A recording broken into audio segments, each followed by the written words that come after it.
도널드 트럼프 미국 대통령이 우크라이나를 침공한 블라디미르 푸틴 러시아 대통령과 전쟁 종전을 위한 협상을 밀어붙이는 가운데 현지 시간으로 지난 28일 트럼프 대통령과 볼로디미르 젤렌스키 우크라이나 대통령이 백악관에서 열린 정상회담에서 공개적으로 설전을 벌이면서 충돌했는데 이로 인한 후폭풍이 거셉니다.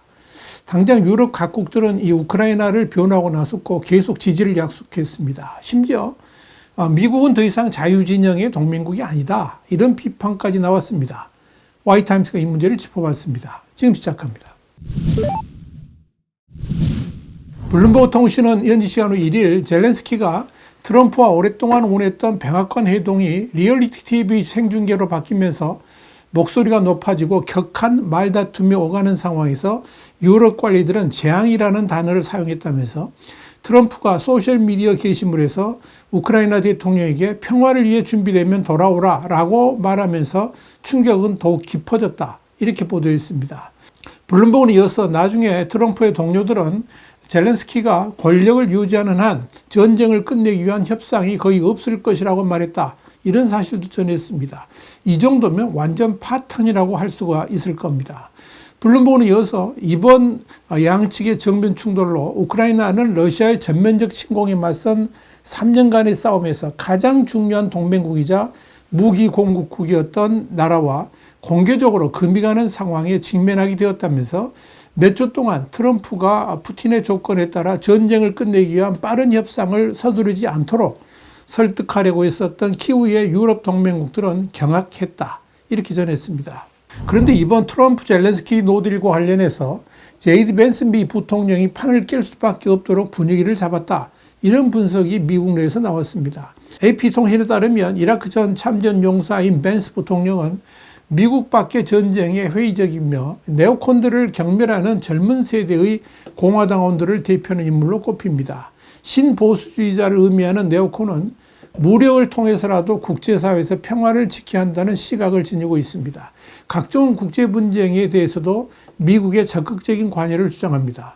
최근까지 공화당의 주류는 해외의 민주주의 우방국들을 보호하는 것을 중요하게 생각했지만 도널드 트럼프 대통령의 영향으로 이런 관점은 당내에서 지지를 잃고 있습니다.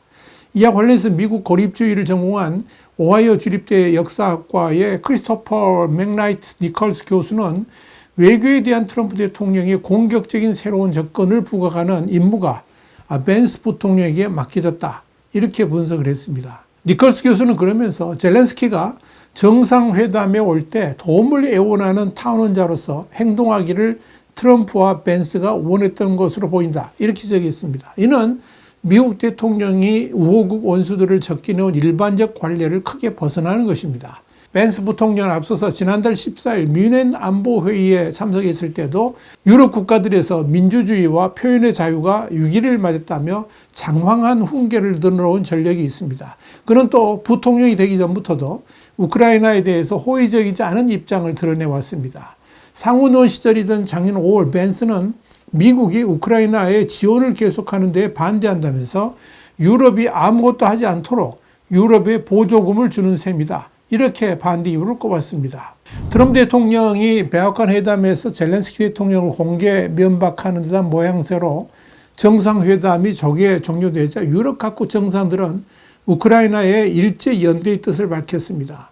우선적으로 두 정상의 만남을 성사하기 위해 애를 쓴 이마누엘 마크롱 프랑스 대통령은 현지 시간 28일 국빈 방문한 포르투갈에서 취재진에게 우리는 모두 이 상황을 잘 알고 있다면서 러시아라는 침략자와 우크라이나라는 침략당한 국민이 있다. 이렇게 말했습니다.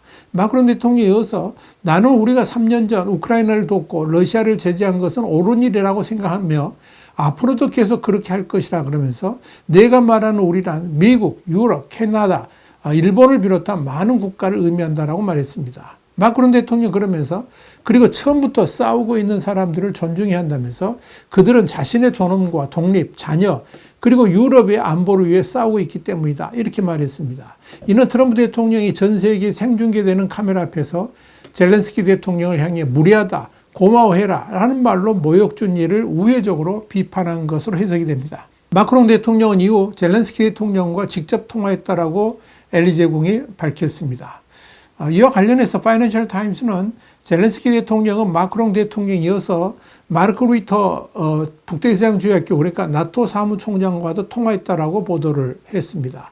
우르줄라 폰데라이엔 유럽연합 집행위원장도 X에 올린 글에서 젤렌스키 대통령을 향해 당신의 품격은 우크라이나 국민의 용기를 더 빛나게 한다면서 강하고 용감하며 두려움 없이 나가라라고 응원하면서 당신은 결코 혼자가 아니다. 우리는 정의롭고 지속적인 평화를 위해 당신과 함께 계속 노력할 것이다. 이렇게 적었습니다.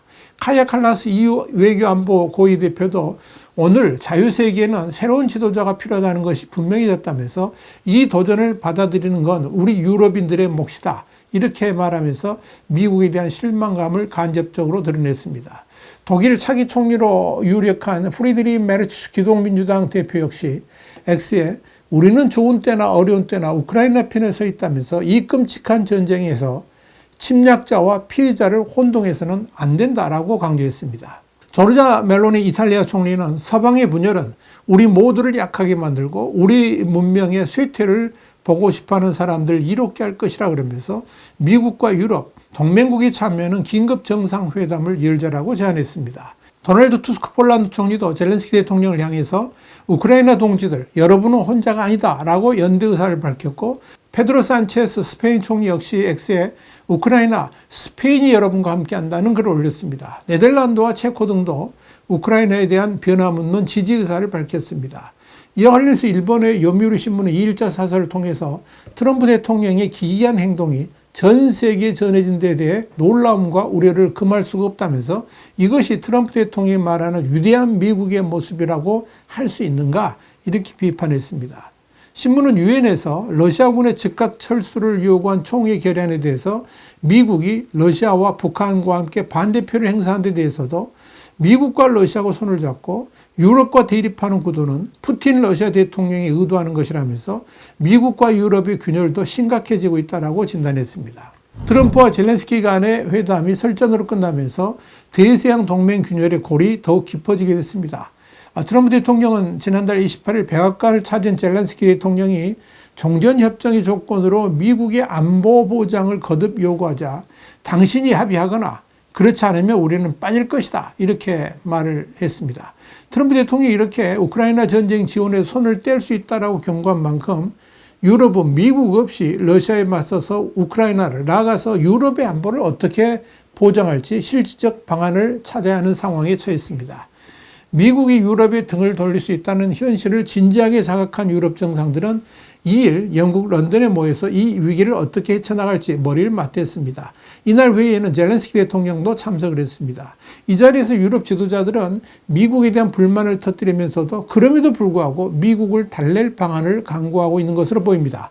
특히 영국의 키어 스타머 총리와 프랑스의 마크롱 대통령은 우크라이나를 구하기 위한 유럽연합의 전폭적인 지지를 선언했고 키어 스타머 영국 총리는 트럼프 대통령은 우크라이나의 지속적인 평화를 원할 것이라면서 나는 트럼프를 믿는다 이렇게 말했습니다. 그러면서 스타머 총리는 영국이 프랑스와 함께 우크라이나 평화 계획을 미국 대통령에게 제시하여 워싱턴과 키우의 사이에 다리 역할을 할 것이다 이렇게 강조했습니다. 중재에 나설 뜻을 밝힌 겁니다. 이날 또 스타머 총리는 나는 미국의 안전장치 없이는 안전보장이 없기에 그것이 필요하다는 점을 항상 분명히 밝혔다 이렇게 거듭 강조했습니다.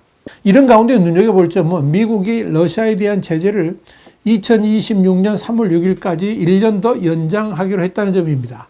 이런 미국의 조치가 무엇을 의미하는지는 좀 더 두고 봐야 되겠지만 이런 사실은 미국이 우크라이나 사태를 결코 파국으로 몰고 가지는 않을 것임을 암시해 준다 이렇게 정리할 수 있을 것입니다. 화이트하우스 국제정세 분석의 최욱이었습니다. 감사합니다.